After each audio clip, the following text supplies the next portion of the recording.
Do you and your partner have difficulties because one or both of you finds it hard to express emotions or be open with feelings?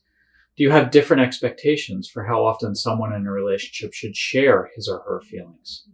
Does this lead you to not being as close as a couple, or at least one of you feeling as if emotional intimacy is lacking in the relationship? If so, this video will help you identify how to address those concerns.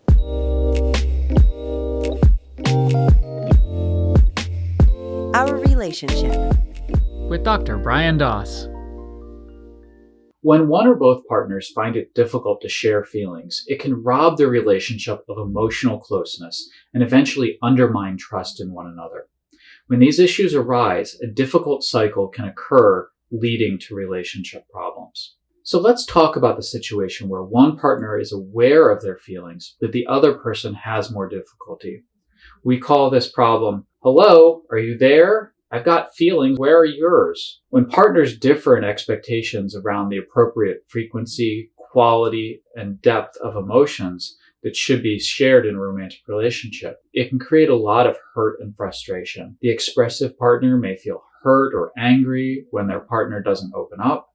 The less expressive partner may feel frustrated when the expressive partner pushes him or her to express more feelings. Sometimes they're just not aware of those feelings or not ready to share them quite yet. So I'm going to first talk to the expressive partner, the one who's more aware of their feelings. If this is you, you may say to yourself, "I ask my partner to be more open, but that just starts a fight. Why won't my partner be open with me like I am? Doesn't my partner love me?" You may feel vulnerable that you always share how you feel while your partner doesn't. This can create feelings of loneliness or hurt that your partner doesn't trust in you enough to be vulnerable. You may also get frustrated because to you, emotions are an important part of relationships. When your partner's not expressive, you may pull away from your partner or repeatedly ask your partner to open up. And unfortunately, that has the opposite effect. It may lead your partner to withdraw from you even more. If this sounds like you, here are some tips to improve the situation. First, remember your natural differences. If you haven't already, I encourage you to watch the video on how to develop what we call a deep understanding of your relationship.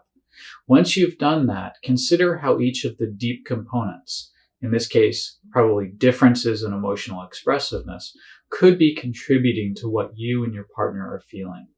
If your partner is low in emotional expressiveness, your partner isn't going to think to do this naturally. So you may need to decide on situations where this is okay, in other words, that you can accept, and situations where you want to insist your partner be more expressive. Come up with some ground rules that you both can follow on when and where it's really important for your partner to be expressive. The second tip is try to look for other ways your partner shows love. Look for other ways your partner shows he or she cares about you. For example, does your partner hold your hand? Are they cuddly?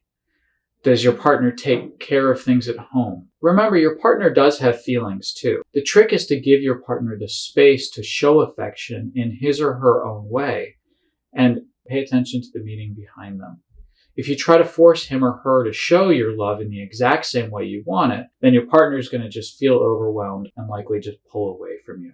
The third tip is consider other kinds of intimacy. One way to increase emotional intimacy is to increase intimacy in other domains. So for example, your partner may not be emotionally expressive, but there are other ways to connect with your partner that may pull for both of your strengths. For example, if you're both comfortable with touch, consider cuddling, hugs, or sex as a way to feel more connected. Other suggestions include prioritizing date nights once in a while or planning to do something fun together at least once a week, such as a physical activity, cooking together, playing a game, or watching a TV show that you both really like. Now I want to switch gears and talk to the non-expressive partner, the one who doesn't recognize their feelings as easily or doesn't feel comfortable sharing. If this sounds like you may say to yourself, "My partner is constantly asking me what I'm thinking or feeling. Why can't my partner just back off and stop trying to change me?" You may not understand what your partner's asking for when he or she asks you to open up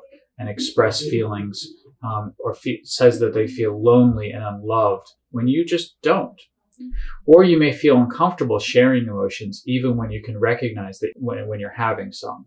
It just feels weird to kind of open up in that way. When your partner pulls away from you or demands you open up, you may feel hurt, frustrated, or annoyed and respond by pulling away yourself.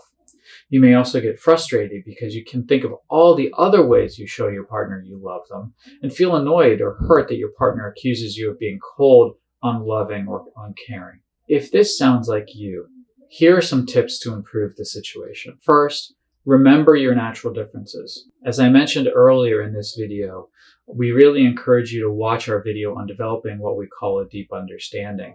A big part of that understanding is figuring out how natural differences are related to the problem. Consider how each of the deep components, especially probably natural differences in emotional expressiveness, could be contributing to both you and your partner's feelings. If the two of you are different, it's going to be important to talk about both situations or topics where it's really important you try your best to open up, things that you're going to have to actually make an effort on. Or B, situations or topics that are really difficult for you to open up, and maybe your partner needs to be more accepting of that, or at least understand that you're not going to be able to open up in the moment and that you're going to have have a conversation about it later. The second tip is try to be vulnerable with your partner. Now, I know that's going to be hard. It's not going to be easy for you. But one way your relationship will feel closer is if you can share things you usually keep to yourself. You might think of those as vulnerable emotions or hidden emotions. By sharing these feelings, such as when something hurts you or upsets you, you really create intimacy in your relationship. Your partner will appreciate that you've opened up, and you are likely to feel better that you got something off of your chest and were able to share it with somebody. If sharing your feelings verbally is harder for you, consider maybe writing your feelings down first and sharing those words with your partner.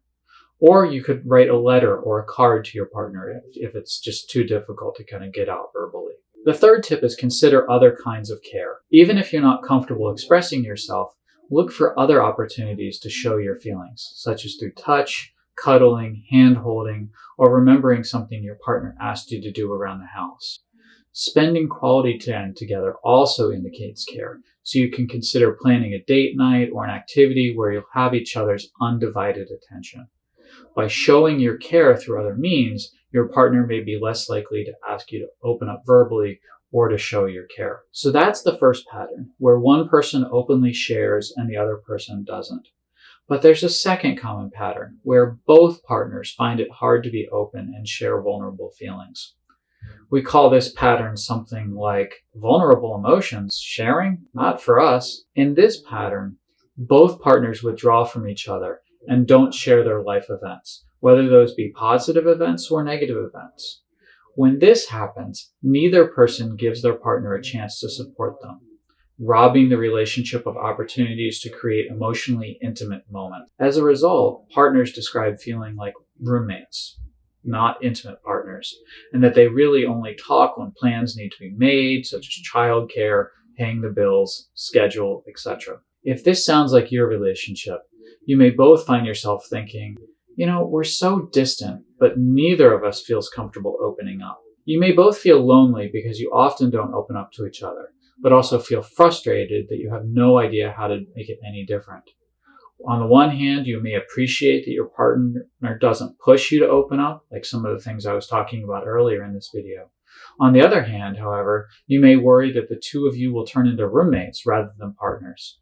These feelings may cause you to pull away from each other even more, even though it only makes things worse. If this sounds like you, here are some tips to improve this pattern. First, remember your deep understandings. As I mentioned earlier in this video, I would really encourage you to develop what we call a deep understanding of your relationship. We have a separate video on how to do that, so that would be the thing to watch next after this.